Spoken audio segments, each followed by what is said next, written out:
I didn't know that I loved math until I was in Miss Diaz de Leon's class. Miss Diaz de Leon was a force, a bumblebee that never really stopped vibrating as she buzzed around the room, checking our work, engaging our questions, and pushing our thinking. In 1 year, we were able to cover 2 years of math curriculum, and I was hooked. I loved math.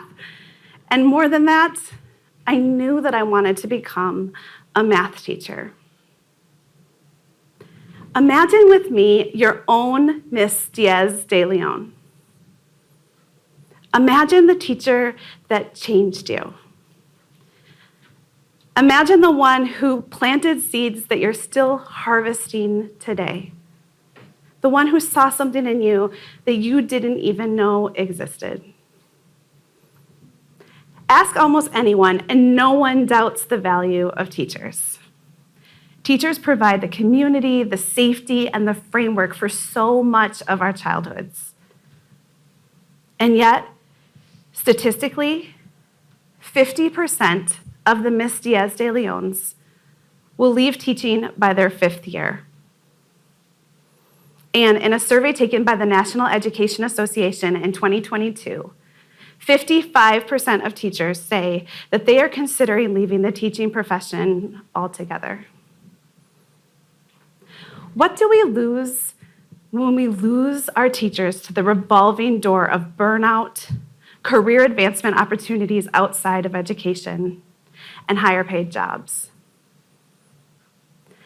I am an education coach, which is a job that even my mom can't explain when her friends ask about my career. In short, I support teachers so that they can provide the most creative and engaging learning environments for their students. In this role, I've worked with thousands of teachers in dozens of states, giving keynotes, presenting at conferences, and sitting side by side with teachers in professional development and coaching. And I've learned something in this job. I've learned that while there are differences in the ways that different people in different states approach teaching and education, there's also something that is the same. Teaching is a craft, and learning and perfecting that craft is hard work. And I've been asking myself a question about teaching for the past 10 years. Is teaching a sustainable job? I remember posing this question to a principal that I met at a birthday party many years back. And he was a principal that was known for working at a charter school that has teachers who work 6 days a week, 60 or more hours a week. And I will never forget his response to me. He said, "Teaching isn't sustainable for the individual, but it is sustainable for the system." What does that even mean? That it's okay to burn out teachers as long as there's more teachers there to replace them? Was he truly unbothered by the revolving door of educators so long as the resumes kept coming in, keeping that door spinning? He may not be bothered, but I really am. I think we lose too much when we lose our teachers, our Miss Diaz de Leons. We lose the teacher who's been eagerly anticipating our arrival to their classroom after having our older brother or sister or even our parents in their room. We lose those magical kindergarten teachers who, with whispered voices, can have 24 5-year-olds walking through a hallway silently with bubbles in their mouths. We lose the English language arts teacher who helps the first-generation college student get scholarships, making higher education accessible where it wasn't before. In short, we lose the heart of our schools. And the problem is getting bigger because while teachers are leaving the profession, fewer and fewer people are choosing teaching as a career. The revolving door isn't revolving. But I think there's a way we can make teaching sustainable. It's why I do what I do. I think that we can create a more sustainable system, and in doing that, we can make teaching more sustainable for the individual. How? By providing support. And in my line of work, that support has often come in the way of technology. I'm going to pause here because when I say technology, yes, I am talking about AI. AI and so much more, but we're all grappling with the right ways to use AI.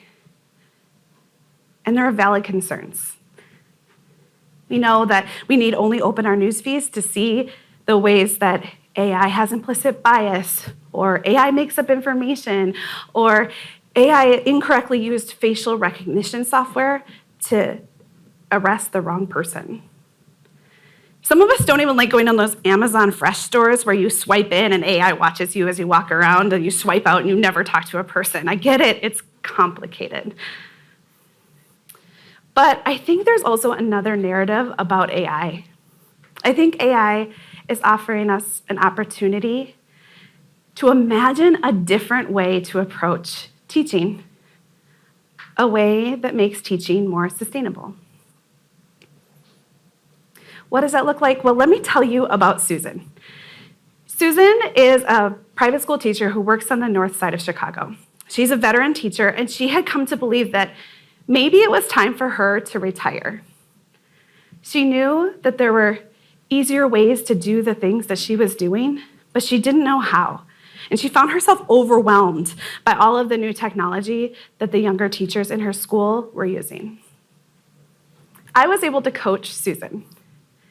In our first session, we started with something simple, which was designing a parent newsletter that she could send home with her students. We used a design tool called Canva to create a template that she could use week after week. She jumped out of her seat when we were finished with the excitement of a kid on their birthday, because in 30 minutes, we were able to create a lesson that she could use over and over, week after week, saving her time, and in her words, making her one of the cool teachers with the pretty newsletters. It was a small thing, but it mattered to Susan. And I've seen that excitement only grow as I've worked with other teachers, and they have seen the ways that tools like Magic School AI can make planning simpler and save them lots of time. Take, for example, Michael, a teacher that I worked with recently, who was able to have AI create a lesson plan for him in seconds. That meant that we could spend our time together focused on how to take that lesson plan that AI had created and personalize it for his specific students. A task that used to take hours now only takes minutes. And that isn't just great for students. Michael was really jazzed to be getting back some of his evening and weekend time. And technology isn't just great for the ways that it saves teachers time. It can also provide more equitable and inclusive classrooms. In my 5th year teaching, I was teaching at a new school, and I took my students on a field trip. It was our first field trip together, and to get to the museum campus from our South Chicago neighborhood, we went right along Lakeshore Drive, which goes right next to Lake Michigan. Despite being only blocks from our school, when we got to Lake Michigan, I heard gasps from my students. One of them said, "Is that the ocean?" And another said, "We live by water?" The inequitable systems that exist outside of schools also exist inside of schools. Part of creating equity and inclusion requires imagination. You can't achieve what you can't imagine.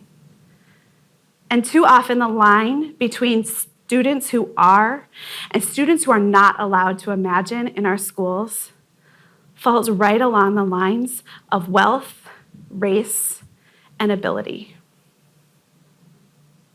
What does it look like to provide opportunities for imagination? How do we ensure that every child has access to the ocean. It might look something like the classroom that I worked with, where they were reading the book Esperanza Rising.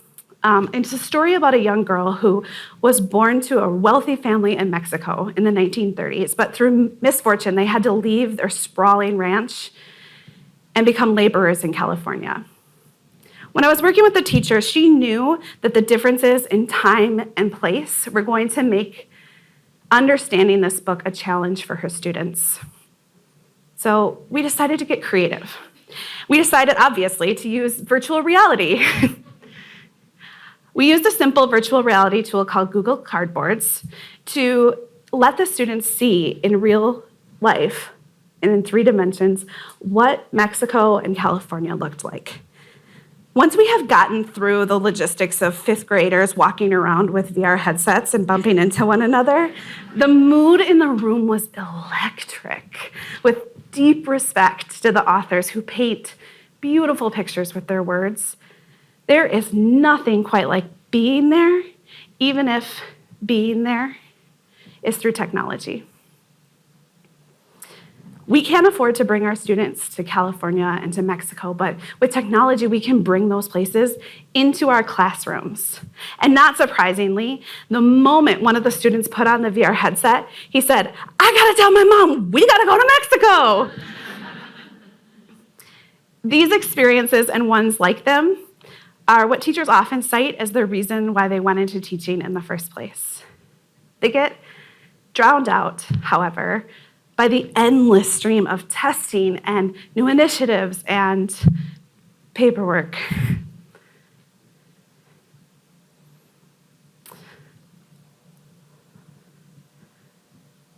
And we need more than just an influx of technology in our schools dropped into classrooms. In my 7th year teaching, I walked into my classroom and I found a pile of 4 netbook mini laptops. I was confused about what they were doing there and who had brought them. So I did a little sleuthing, and I found out that they'd been donated to our class to help the students. I want to be clear that I was very appreciative of the new technology, but I didn't know where to get started learning how to use it. And more than that, I didn't know how to use it to benefit my students.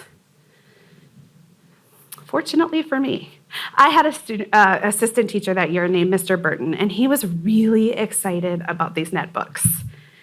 He took the time to learn how to use them. He created small groups of students. He scoured the internet for the best websites to use, and the students loved it. And I loved it because, of course, I understood that this was amazing technology for me and my students. I just needed support in knowing how to use it. I've become so invested in making sure that teachers have that support that I've spent the last 10 years, coaching teachers and advocating for them. See, Mom, that's what I do. Because while teachers are busy being coached and creating personalized lesson plans and making sure that their students have opportunities to imagine, they need those of us outside of the classroom to be advocates. They need people who will ask the questions like, are we giving teachers the time and the technology and the training they need to be successful in their jobs? And people who will ask, which of our students are allowed to imagine? And if it isn't everyone, why isn't it everyone? And importantly, why are our teachers leaving? And do we value teachers enough to do everything in our power to help them to stay?